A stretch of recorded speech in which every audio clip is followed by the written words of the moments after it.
গণহত্যার ঘটনা তদন্তে জাতিসংঘের সহযোগিতা চাওয়া হয়েছে বললেন প্রধানমন্ত্রী।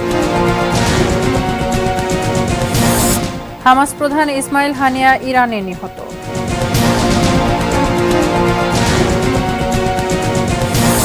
নির্বাহী আদেশে নিষিদ্ধ হচ্ছে জামায়াতে ইসলামী, সিদ্ধান্ত আজই। সাম্প্রতিক অস্থিরতায় বাড়বে খেলাপি ঋণ, কমবে ব্যাংকের মুনাফা, শঙ্কা বিশ্লেষকদের। স্বস্তির মেট্রো রেল বন্ধ, আবারও ভোগান্তিতে নগরবাসী।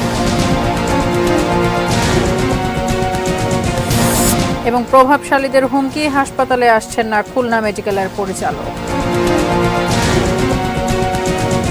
Sponsored by Abiba Finance Limited.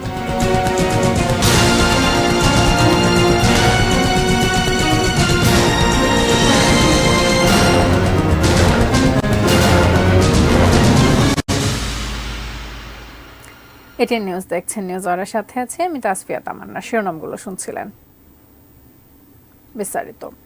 সহিংসতায় যারা আপনজন হারিয়েছেন তাদের প্রতি সহমর্মিতা জানিয়েছেন প্রধানমন্ত্রী শেখ হাসিনা। আগারগাঁও বিআইসিসি ভবনে জাতীয় মৎস্য সপ্তাহের অনুষ্ঠানে বক্তব্য দিতে গিয়ে তিনি জানান, জাতিসংঘের কাছেও সহযোগিতা চাওয়া হয়েছে ঘটনার সুষ্ঠু তদন্তের জন্য। প্রতিটি প্রতিষ্ঠান অগ্নিসংযোগ আসে, সাথে সাথে মানুষের জীবন নেওয়া, বিভিন্ন শ্রেণী পেশার আইন শৃঙ্খলা রক্ষাকারী সংস্থা থেকে শুরু করে ছোট শিশুটি, কেন এই রক্ত ছড়া। আজকে যাদের আমরা হারিয়েছি, আমি তাদের আত্মার মাগফিরাত কামনা করি। আর যারা আপনজন হারিয়েছে তাদের প্রতি আমার সহমর্মিতা জানাই। কারণ আমি নিজে দেখেছি, এখনো বহু, এমনকি কালকে একটা ছোট শিশুকে পর্যন্ত দেখলাম। এটা অত্যন্ত কষ্টকর। আমি জানি না অপরাধটা কি ছিল আমাদের, যে ইস্যুটা নেই সেটা নিয়ে আন্দোলনের নামে এই ধ্বংসাত্মক কার্যকলাপগুলি, দেশের অর্জনকে নষ্ট করা, আন্তর্জাতিকভাবে বাংলাদেশের ভাবমূর্তি নষ্ট করা, কে কি অর্জন করলো সেটাই আমার প্রশ্ন। এবার আন্তর্জাতিক প্রসঙ্গ। ফিলিস্তিনের স্বাধীনতাকামী সংগঠন হামাসের প্রধান ইসমাইল হানিয়া নিহত হয়েছেন। ইরানে এক হামলায় তিনি নিহত হন বলে নিশ্চিত করেছে হামাস। ইরানের বিপ্লবী গার্ড বাহিনীও হামাসের এই শীর্ষ নেতার নিহত হবার খবর জানিয়েছে। এই হত্যাকাণ্ডের জন্য ইসরায়েলকে দায়ী করছে ইরান। ইরানের নতুন প্রেসিডেন্ট মাসুদ পেজেশকিয়ানের অভিষেক অনুষ্ঠানে যোগ দিতে মঙ্গলবার তেহরানে অবস্থান করছিলেন হামাস প্রধান ইসমাইল হানিয়া। তেহরানে তিনি যে বাসভবনে ছিলেন সেখানেই তাকে হত্যা করা হয়েছে বলে ইরানের রেভলিউশনারি গার্ড বাহিনীর এক বিবৃতিতে জানানো হয়।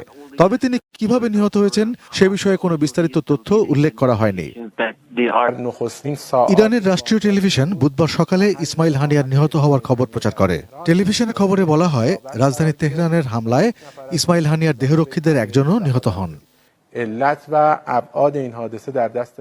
ইসমাইল হানিয়া হামাসের রাজনৈতিক শাখার প্রধানের পদে থাকলেও তাকেই এই গোষ্ঠীর শীর্ষ নেতা মনে করা হয়। গত শতকের ৮০ দশকে হামাসের উত্থানকালে ফিলিস্তিনি সুন্নি মুসলমানদের এই রাজনৈতিক ও সামরিক আন্দোলনের সামনের কাতারে ছিলেন ইসমাইল হানিয়া। ১৯৮৯ সালে তাকে ৩ বছরের কারাদণ্ড দেয় ইসরায়েল। এরপর ১৯৯২ সালে আরও কয়েকজন হামাস নেতার সঙ্গে হানিয়াকে ইসরায়েল ও লেবানন সীমান্তের শূন্যরেখায় ছেড়ে দেয় ইসরায়েলি কর্তৃপক্ষ। ১ বছর নির্বাসনে থাকার পর ইসমাইল হানিয়া গাজায় ফেরেন।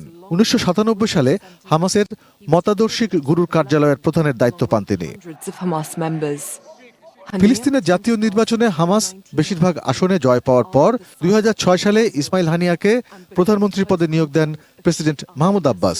কিন্তু সপ্তাহব্যাপী রক্তক্ষয়ী সংঘাতের পর গাজায় মাহমুদ আব্বাসের দল ফাতার কার্যক্রম বন্ধ করে দেওয়া হলে প্রধানমন্ত্রীর পদ থেকে হানিয়াকে সরিয়ে দেওয়া হয়। এ সময় হানিয়া বলেন, তার সরকার ফিলিস্তিনি জনগণের প্রতি তাদের জাতীয় দায়িত্ব থেকে সরবে না এবং তিনি গাজা শাসন করতে থাকেন। পরে ২০১৭ সালে ইসমাইল হানিয়া হামাসের রাজনৈতিক ব্যুরোর প্রধান নির্বাচিত হন। পরের বছর ইসমাইল হানিয়াকে সন্ত্রাসী তকমা দেয় যুক্তরাষ্ট্রের পররাষ্ট্র দপ্তর। কয়েক বছর ধরে ইসমাইল হানিয়া কাতারে বসবাস করে আসছিলেন। Arpan Maitra, desk report, ATN news. ফিরছি দেশের খবরে আবারও। নির্বাহী আদেশের মাধ্যমে জামায়াত নিষিদ্ধ করতে চায় সরকার। এই বিষয়ে আজকের মধ্যে চূড়ান্ত সিদ্ধান্ত নিতে নির্দেশনা দিয়েছেন প্রধানমন্ত্রী শেখ হাসিনা। মুক্তিযুদ্ধের সময় মানবতা বিরোধী অপরাধের দায়ে জামায়াত নিষিদ্ধের বিষয়টিও বিবেচনায় রয়েছে সরকারের। আওয়ামী লীগের সাধারণ সম্পাদক ওবায়দুল কাদের এবং আইনমন্ত্রী আনিসুল হক মঙ্গলবার এই কথা জানিয়েছেন।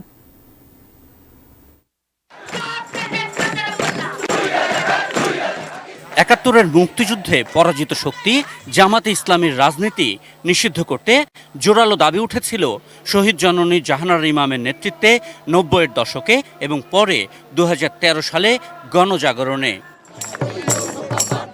আন্তর্জাতিক অপরাধ ট্রাইব্যুনালে জামায়াতের একাধিক নেতার মানবতা বিরোধী অপরাধের বিচারে এবং পরে সুপ্রিম কোর্টের আপিল বিভাগের চূড়ান্ত রায়গুলোর বেশ কটিতে জামায়াতের যুদ্ধ অপরাধের প্রমাণ মেলে। তারুণ্যের প্রবল চাপে সরকার জামায়াতের রাজনীতি নিষিদ্ধর পক্ষে মত দিলেও সেজন্য আইন সংস্কার করতে হবে বলে তখন জানানো হয়। সরকারের কর্তা ব্যক্তিরা বলেন, মানবতা বিরোধী অপরাধে ব্যক্তির পাশাপাশি সংগঠনের সাজার বিষয়টিও আইনে যুক্ত করতে হবে। কিন্তু বছরের পর বছর গেলেও সেই আইন আর সংশোধন হয়নি। সাম্প্রতিক সময়ে কোটা আন্দোলনের জেরে সারা দেশে সহিংসতায় জামায়াতের সরাসরি অংশগ্রহণের তথ্য দেন গোয়েন্দারা। এর পরিপ্রেক্ষিতে সরকার এবার সন্ত্রাসী কার্যকলাপের দায়ে নির্বাহী আদেশ দিয়ে জামায়াতের রাজনীতি নিষিদ্ধ করতে চায়। আর মাননীয় প্রধানমন্ত্রী আমাকে নির্দেশ দিয়েছেন, এটা ঠিক, যে আগামীকালকের মধ্যে একটা ব্যবস্থা নেওয়ার।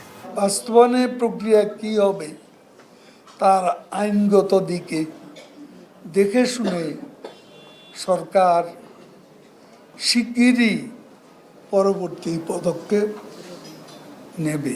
মঙ্গলবার আওয়ামী লীগের সাধারণ সম্পাদক ওবায়দুল কাদের আওয়ামী লীগ কার্যালয়ে এবং সচিবালয়ে নিজ দপ্তরে প্রবেশের সময় আইনমন্ত্রী জামাত নিষিদ্ধে সরকারের অবস্থান জানান। কোন দলকে যখন নিষিদ্ধ করা হয় তখন সেটা নির্বাহী আদেশই হয়, সেটা কোনো বিচার বিভাগীয় আদেশে হয় না। কিন্তু ১৯৭১-এর খুন, ধর্ষণ, লুটতরাজের মতো মানবতা বিরোধী অপরাধের দায়ে জামাতকে নিষিদ্ধ করতে প্রয়োজনীয় আইন করা বা আইনের সংস্কার করার বিষয়ে সরকার এখনো কোনো সিদ্ধান্তে আসতে পারেনি। বিষয়টিকে বিবেচনাধীন বলছেন আইনমন্ত্রী। যুদ্ধ অপরাধীদের অপরাধের দায়ে বিচার করা এক কথা, জামাতকে নিষিদ্ধ করা আরেক কথা। যুদ্ধ অপরাধের দায়ে যদি এই আইনের যে পরিবর্তনের কথা এবং সংশোধনের কথা আমরা লিখেছি, সেই সংশোধন যদি হতো এবং সেটা হলেও সেটা হবে, এবং সেটা হলে যেটা হবে যে জামাতকে যুদ্ধ অপরাধী হিসাবে বিচার করা হবে। জি বলেন, এটা আপনারা দেখবেন। আশিকুর রহমান অপু, এটি নিউজ, ঢাকা। এবারে দেখবেন business news presented by Pubali bank PLC.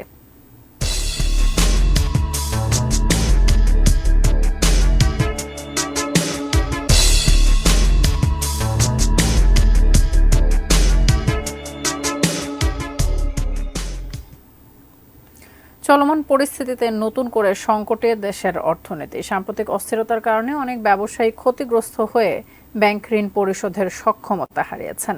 এতে করে বাড়বে খেলাপি ঋণ, কমবে ব্যাংকের মুনাফা, এমনটাই আশঙ্কা করছেন বিশ্লেষকরা। আরাফাত ইসলাম শুভ রিপোর্টে বিস্তারিত। সরকারি চাকরিতে কোটা সংস্কার আন্দোলনকে কেন্দ্র করে সাম্প্রতিক সহিংসতা, ইন্টারনেট বিচ্ছিন্নতা এবং কারফিউর কারণে নতুন করে সংকটের মুখে দেশের অর্থনীতি। বিশেষ করে রপ্তানিমুখী শিল্প আর্থিক ক্ষতির মুখে পড়েছে বলে জানিয়েছেন ব্যবসায়ীরা। এতে করে ব্যাংকের খেলাপি ঋণ আরও বাড়তে পারে বলেও মনে করেন তারা। বাংলাদেশ ব্যাংকের সর্বশেষ তথ্য অনুযায়ী গত মার্চ শেষে ব্যাংক খাতের মোট খেলাপি ঋণ দাঁড়ায় ১,৮২,২৯৫ কোটি টাকা, যা এই খাতের বিতরণ করা ঋণের ১১.১০%। সংশ্লিষ্টরা বলছেন, কিন্তু ব্যাংক খাতের মন্দ ঋণের প্রকৃত পরিমাণ কেন্দ্রীয় ব্যাংকের পরিসংখ্যানের চেয়ে অন্তত ৩ গুণ বেশি। যে নেটওয়ার্ক আছে বাইরে, সেটাকে বিশ্লেষকরা বলছেন, উদ্ভূত পরিস্থিতিতে ব্যবসায়ীরা ক্ষতি কাটিয়ে উঠতে না পারলে তার প্রভাব পড়তে পারে ব্যাংকিং খাতে। শঙ্কা আছে খেলাপি ঋণ বাড়ার। ইমেজ ক্ষতিটা কাটিয়ে উঠতে সময় নেবে এবং সময় লাগবে, কতদিনে কাটিয়ে উঠতে পারবো সেটা আমি জানি না, এবং সেটা যদি ইমেজ সংকটটা যদি চলমান থাকে, চলতে থাকে ভবিষ্যতে, এটা যদি আমরা রিপেয়ার করতে না পারি, তাহলে খেলাপি ঋণ বাড়ার একটা সম্ভাবনা আছে। এটাতে কোনো সন্দেহের অবকাশ নেই। খেলাপি ঋণ যদি বাড়ে তাহলে ব্যাংকগুলো তাদের বাড়তি প্রভিশন রাখতে হবে। বাড়তি প্রভিশন যদি রাখে সেটা তাদের লভ্যাংশ কমে যাবে। চলমান অস্থিরতা ব্যাংকিং খাতসহ সামগ্রিক অর্থনীতিতে বহুমুখী প্রভাব ফেলবে উল্লেখ করে অর্থনীতিবিদদের আশঙ্কা, এতে বিদেশি বিনিয়োগকারীদের আস্থাও কমতে পারে। বিনিয়োগ করতে গেলে বিনিয়োগের যে পরিবেশ, আমাদের দেশীয় বিনিয়োগকারী বলি এবং আমরা যদি ফরেন ইনভেস্টর বলি, তো সেই পরিবেশটার জন্য তো আমার এই আজকের যে আমরা যে আন্দোলন দেখছি, হ্যাঁ, কোটা সংস্কার আন্দোলন, এবং তার প্রেক্ষাপটে সরকারি যে এক্সট্রিম মেজার্স নিচ্ছে, তাহলে একটা বিদেশি বিনিয়োগকারীর জন্য, যদি আমাদের বিদেশি বিনিয়োগ কম, কিন্তু পরিবেশটা সম্পর্কে কী সিগন্যাল দেয়, তাদের যে আস্থা, সেই আস্থা জায়গাটা কোথায় থাকবে? আরাফাত ইসলাম শুভ, এটিএন নিউজ, ঢাকা। যানজটের শহর ঢাকায় নগরবাসীকে স্বস্তি দিয়েছিল মেট্রো রেল। সহিংসতার কারণে মেট্রো রেল চলাচল বন্ধ থাকায় আবারও ভোগান্তিতে নগরবাসী। 30 মিনিটের পথ যেতে হচ্ছে 2 ঘন্টায়। মেট্রো রেল কবে নাগাদ চালু হবে তা নির্দিষ্ট করে বলা যাচ্ছে না, তাই শঙ্কায় রয়েছেন সাধারণ মানুষ। আরও জানাচ্ছেন সাদিয়া নাজি। 18 জুলাইয়ের চিত্র এটি। কোটা সংস্কার আন্দোলনকে কেন্দ্র করে দুষ্কৃতিকারীদের মেট্রো স্টেশনে হামলার ঘটনায় বন্ধ রাজধানীবাসীর স্বপ্নের মেট্রো রেল। যানজটের শহর তাই সেই আগের রূপে। গণপরিবহনের জন্য অপেক্ষা আর যাত্রায় ভোগান্তি। বাস পাওয়া যায় কিন্তু ঝুলে, কখনো সিট থাকে না। কিন্তু মেট্রোতে তো মনে করেন 5 মিনিটের মধ্যেই ফার্মগায় চলে যেতে পারতাম, এখন তো সেটা হবে না। উত্তরা থেকে মতিঝিলের 2 প্রান্ত সংযুক্ত করায় খুব কম সময়ে স্বস্তিতে গন্তব্যে যাতায়াত করতে পারতেন নগরবাসী, যার জন্য এখন কেবলই অপেক্ষা। মেট্রো রেল যে সময় চলছে 14-15 মিনিটে চলে যেতাম, এখন তো 3 ঘন্টাও যাওয়া যায় না। উত্তরা যেতে আমার বাসে লাগছে প্রায় 1.5 থেকে 1 ঘন্টা 30 মিনিট এরকম। সো মেট্রোটা অন থাকলে আমার 15 মিনিটেই যাত্রাটা শেষ হইতো। প্রতিদিনের যাত্রী যারা, দুর্ভোগ আর ভোগান্তি যেন তাদেরই বেশি। তার উপর নারী যাত্রীদের গণপরিবহনের যুদ্ধটাও প্রতিদিনের। সিট পাওয়া যায় না, জাম থাকে, দাঁড়াও যাইতে হয়, সময় নষ্ট হয়, অনেকই কষ্ট হয়। মেট্রো রেল বন্ধ থাকায় বাসে যাতায়াত করতে হচ্ছে বেশিরভাগ মানুষের, তাই স্বাভাবিকভাবেই রাস্তায় বেড়েছে যাত্রী চাপ আর যানজটও। মেট্রো রেল না চলাতে বাসের উপরে এটার প্রভাবটা পড়ছে, আমাদের যাতায়াতে চলাফেরা অসুবিধা হচ্ছে, রাস্তায় জ্যাম পড়ে। এমন পরিস্থিতিতে দ্রুত মেরামত করে মেট্রো রেল চালুর দাবি সাধারণ মানুষের। আমাদের প্রত্যাশা যত চালু আর কি আপনার তাড়াতাড়ি হয়, এটাই আর কি কাম্য। Sadia Nancy, ATN news, Dhaka. 9 বছরে পুরোপুরি বদলে গেছে বিলুপ্ত ছিটমহলগুলো। 68 বছর বন্দি জীবন কাটানো মানুষগুলোর জীবনে লেগেছে উন্নয়নের ছোঁয়া। যোগাযোগ, স্বাস্থ্য, শিক্ষা, কৃষি, চাকরি সহ সব ক্ষেত্রে এগিয়ে যাচ্ছে সেখানকার বাসিন্দারা। কুড়িগ্রাম প্রতিনিধি ইউসুফ আলমগীরের তথ্যচিত্রে ডেস্ক রিপোর্ট। কুড়িগ্রামের ফুলবাড়ী উপজেলার বিলুপ্ত ছিটমহল দাসিয়ারছড়ায় প্রায় 20,000 মানুষের বাস। পাকা সড়ক, কমিউনিটি ক্লিনিক, ই সেন্টার, শিক্ষা প্রতিষ্ঠান, বিদ্যুৎ, মসজিদ, মন্দির তো আছেই। আধুনিক সুবিধায় চাষাবাদও হচ্ছে এখানে। 1974 সালের ইন্দিরা মুজিব চুক্তির আলোকে 2015 সালের 1 আগস্টের প্রথম প্রহরে বাংলাদেশ ও ভারতের মধ্যে থাকা 162টি ছিটমহল বিনিময় হয়। বাংলাদেশ পায় 111টি ও ভারতের হয় 51টি ছিটমহল।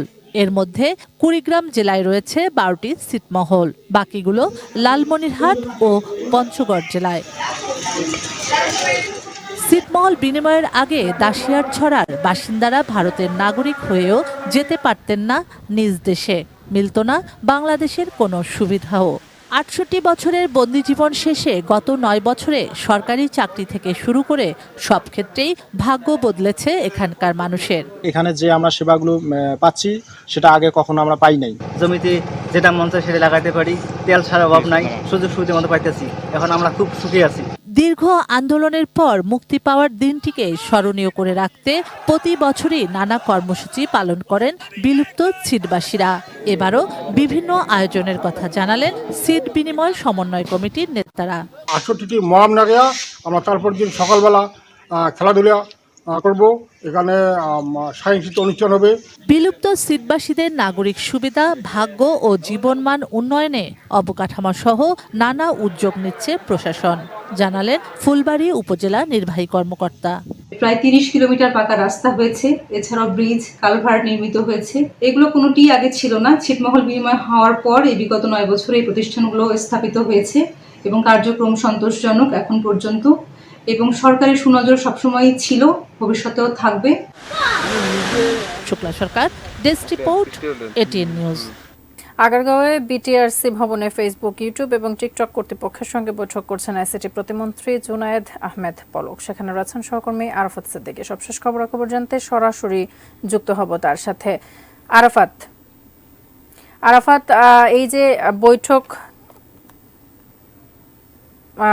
আরাফাত আপনার মাধ্যমে একটু সরাসরি এই বৈঠকে যুক্ত হতে চাই। দেশ থেকে এবং বিদেশ থেকে কিছু কিছু কন্টেন্টটাকে উস্কানি দেওয়ার জন্য, মিথ্যা গুজবটাকে ছড়িয়ে দেওয়ার জন্য এভাবে আসলে আপনারা দেখছেন যে ঠিক 15, 16, 17, 18 কিভাবে এটাকে ছড়িয়ে দেওয়া হয়েছে। আবার যখন আমরা ইন্টারনেটটা আবার স্বাভাবিক গতিতে ফিরে পেলাম, তারপরে আবার এটাকে শুরু করা হয়েছে। সো এটা একটা কন্টিনিউয়াস প্রসেস। আমরা চেয়েছি তাদের কাছ থেকে এটা যেন তারা একসাথে মিলে কাজ করে। তো এই বিষয়গুলো নিয়ে তারা আমাদের সাথে একমত পোষণ করেছে যে তাদের যে এআই সিস্টেম কিংবা তাদের যে human intervention, fact checking system, এগুলো যাতে আর কি তারা সেভাবে সহযোগিতা করে।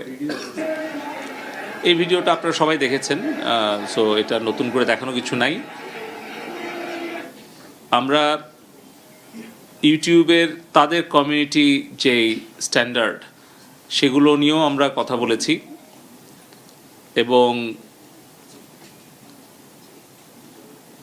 যেভাবে করে তারা মিথ্যা অপপ্রচার গুজবগুলো ছড়িয়েছে এবং আমাদের বেশ কিছু মূলধারা গণমাধ্যমের লোগো ব্যবহার করে অথবা একটু পরিবর্তন করে তারা কিন্তু বিভিন্ন ধরনের ফেক আইডি ইউজ করেছে, অ্যাকাউন্ট ইউজ করেছে এবং সেভাবে এটাকে ছড়িয়ে দেওয়ার চেষ্টা করেছে, সেগুলো আমরা তুলে ধরেছি।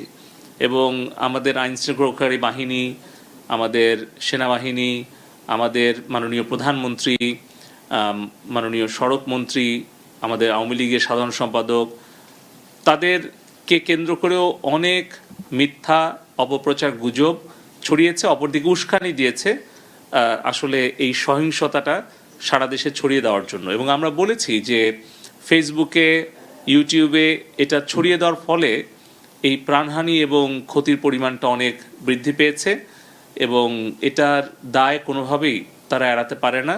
এবং আমরা তাদের কাছে প্রত্যাশা করি যে তারা যেন অবশ্যই আমাদের বাংলাদেশের নাগরিকদের নিরাপত্তা, বাংলাদেশের আইন শৃঙ্খলা রক্ষা এবং আমাদের সরকারের জনগণের সম্পত্তি রক্ষার জন্য, সম্পদ সুরক্ষার জন্য তারা আমাদেরকে সহযোগিতা করে। আপনারা দেখছেন এখানে যে আমরা যে রিকোয়েস্টগুলো পাঠিয়েছিলাম তার মধ্যে 20% তারা রিমুভ করেছে, আর বাকিগুলো কিন্তু করেনি এবং যেটা আসলে গ্রহণযোগ্য নয়। আমরা বলেছি যে বাংলাদেশের সংবিধানের কোন কোন অনুচ্ছেদ অনুসারে এগুলো তারা লঙ্ঘন করেছে, বাংলাদেশের telecommunication act, cyber security act, সেগুলোর কোথায় কোথায় ভঙ্গ হয়েছে এবং পাশাপাশি তাদের সাথে সম্পর্কযুক্ত কিছু ইউনাইটেড নেশনসের হিউম্যান রাইটস কমিটির যেগুলো ডিক্লারেশন আছে, রেজুলিউশন আছে, সেগুলো কোথায় কোথায় তারা ভঙ্গ করেছে এবং পাশাপাশি কমিউনিটি স্ট্যান্ডার্ড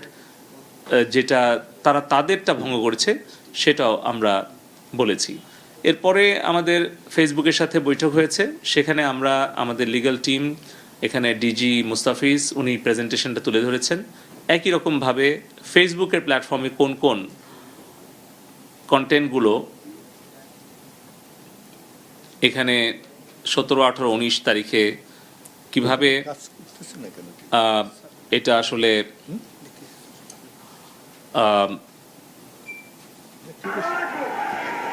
এখানে আপনি দেখছেন যে ভিডিও, ছবি এবং মানে এটাকে এখানে কিন্তু সাধারণ ছাত্রছাত্রীরা না, এই ভিডিওগুলোতে দেখা যাচ্ছে এবং তারা উল্লাস প্রকাশ করছে। সরকারের গুরুত্বপূর্ণ স্থাপনা এবং জনগণের সম্পদ তারা ধ্বংস করছে প্রকাশ্যে, এবং এটাকে তারা লাইভ করছে, ফেসবুকে এগুলো বুস্ট করছে। এটা কোনোভাবেই ফেসবুকের নিজের রুলস রেগুলেশন এবং কমিউনিটি স্ট্যান্ডার্ড এটা কমপ্লাই করে না। আমরা এটাই বলেছি।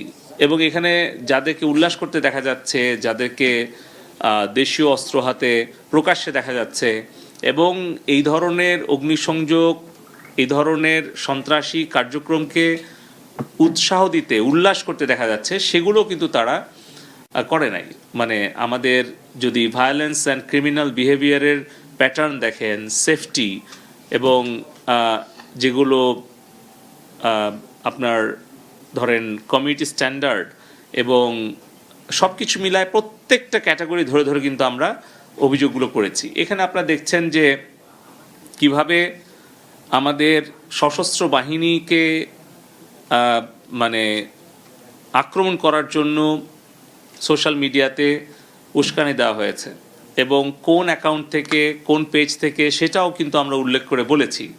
এবং যেগুলো ছবি এবং ভিডিও কিছু তুলে ধরা হয়েছে এবং কিছু কিছু আবার এডিট করা হয়েছে।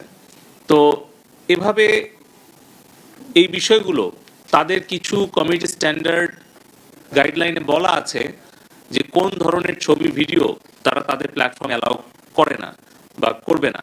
জানাবো মেটাল প্রেজেন্স কৃষি সংবাদ, সুজলা সুফলা।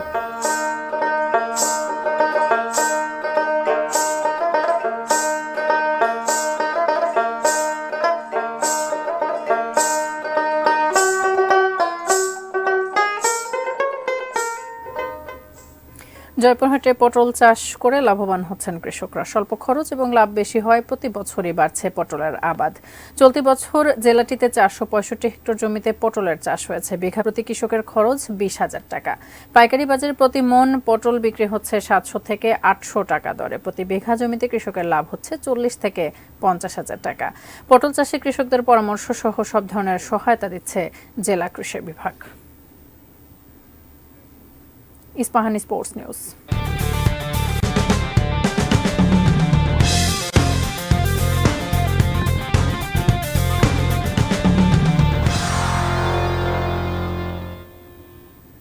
আরও একবার পাকিস্তানের ক্রিকেটে ফিরলেন ওয়াকার ইউনিস। কাজ করবেন সরাসরি পিসিবি প্রেসিডেন্টের সাথে। এর আগে 2 দফায় জাতীয় দলের কোচ হয়ে থাকা ইউনিস এবারে কোন পদে বসছেন তা অবশ্য এখনও খোলাসা করেনি পিসিবি। তবে ক্রিকবাজের ভাষ্য, পাকিস্তান ক্রিকেটের অ্যাডভাইজার বা পরামর্শকের দায়িত্বে আসছেন তিনি।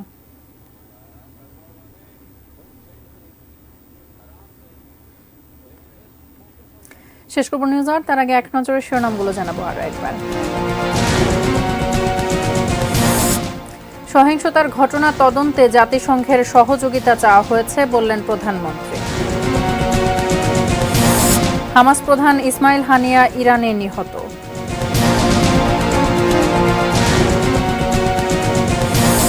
নির্বাহী আদেশে নিষিদ্ধ হচ্ছে জামায়াতে ইসলামী, সিদ্ধান্ত আজ। সাম্প্রতিক অস্থিরতায় বাড়বে ঋণ খেলাপি, কমবে ব্যাংকের মুনাফা, শঙ্কা বিশ্লেষকদের। স্বস্তির মেট্রো রেল বন্ধ, আবারও ভোগান্তিতে নগরবাসী। প্রভাবশালীদের হুমকি, হাসপাতালে আসছেন না খুলনা মেডিকেলের পরিচালক।